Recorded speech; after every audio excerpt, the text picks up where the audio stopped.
Okay, so new day here, but I wanted to come back and this will be another mod. But I wanted to talk about some of my sales in my first year and getting into my second year because I've given you guys like a lot of like the basis of how to do these things, but I just wanted to go over some stories and some examples of like what I did in the sales because the real estate, it's gray. Like this is how you make your money in the gray. I just can't tell you the black and white for you to like 1 + 1 = 2.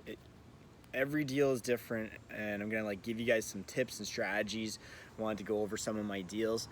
Um, so so each one will be a little video, but to start, what I wanted to do was talk about two of my first listings. Came very early on, and there might be ways that you can emulate this, but I just like hopefully you can hear some of the stories and maybe emulate the stories.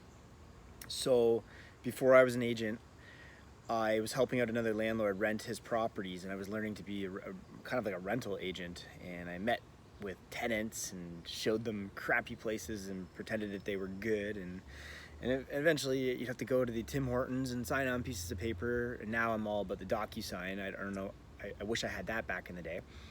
But I always knew this landlord actually had a property manager. I wasn't the property manager. Just the property manager was busy. So then the landlord had me rent out his rooms because he would just send me emails saying, "Oh, Samantha's, can you show her the place?" And I'd show Samantha the place. If Samantha liked the place, I'd get like $400 cash or something, or 500, whatever like the room rental rate was for a university student per month. I'd get half the month rent, or 1 month rent.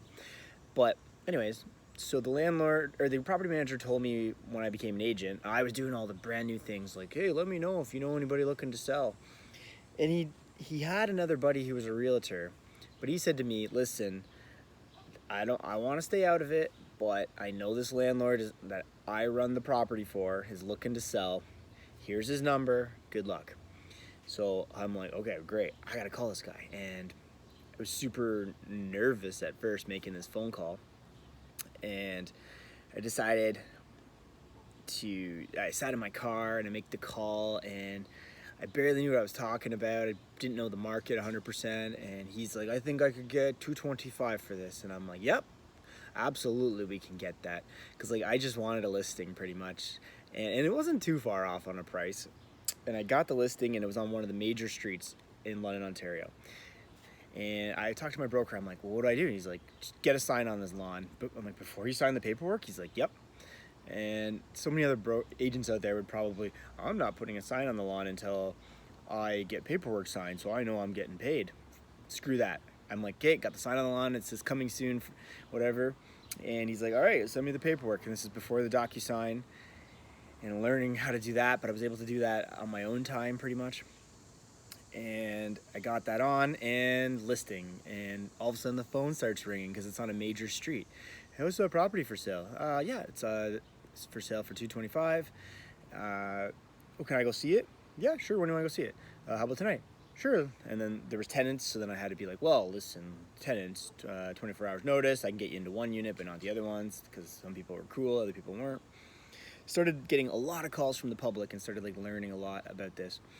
And then basically the landlord called me and says, "I got another property I need you to sell." And I'm like, "Holy shit!" Like, and then there was another one down the street on the same major street. So from about, I think it would be January till probably took me all the way to about March to sell the properties.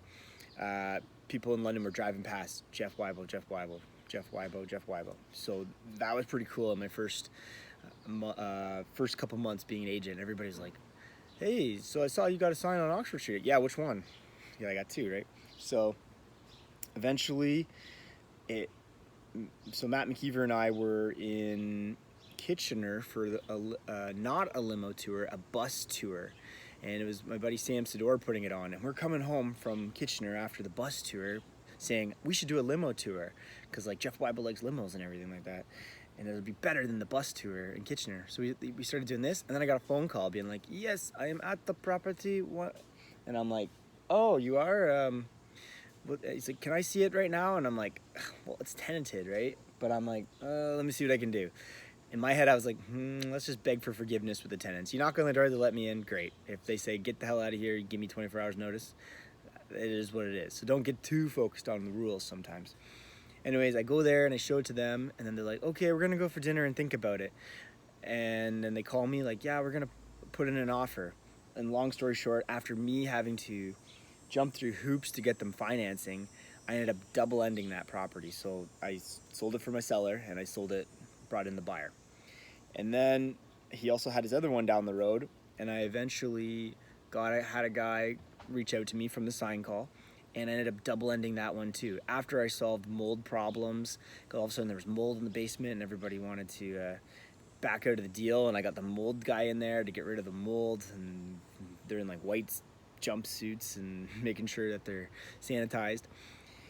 Anyways, I ended up double ending both of those two listings, which really launched me confidence-wise going forward, being a brand new agent.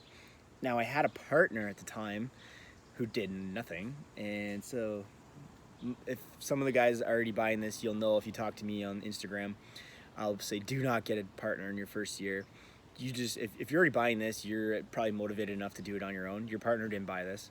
So I thought, like, hey, like, imagine you told your partner, I just bought the Jeff Weibo course, and then he's like, great, or she's like, great, I'm gonna never do that because I'm lazy as Remember, if you're ever gonna have a partner, it can't be 1 + 1 = 2. It has to be 1 + 1 = 4, 5, 10. Like, if you're a multifamily expert, they gotta be like commercial condo amazing, or they know developers. Don't just be like, hey, we're both realtors, let's be a team and both suck at it in our first year. No, you'd rather suck at it yourself because it's going to motivate you. And when you are good and you just crush, see what I did, I double ended both those properties. You know what he said? Good job. Cool. I had lunch with my wife, and I was like ready to kill him. So slowly but surely I started getting really decent, and I'll go over some more stories. And I ended up dropping that guy. But there's just an example of calling that landlord super quickly, faking it a little bit till I made it, got the sign on the lawn before I even knew how to fill out the listing paperwork. If you guys are going in for training on how to fill out paperwork, how about you have something that puts you under the gun first, like a listing, then you can go bug your broker to how to fill out paperwork. If you're just going in for training on that, sorry, I'm out there getting your listing while you're in there training on how to write the paperwork. So there you go. So there's some tips on how I got my first listings. I'm going to go over some more of my other sales in my next couple videos. Cheers.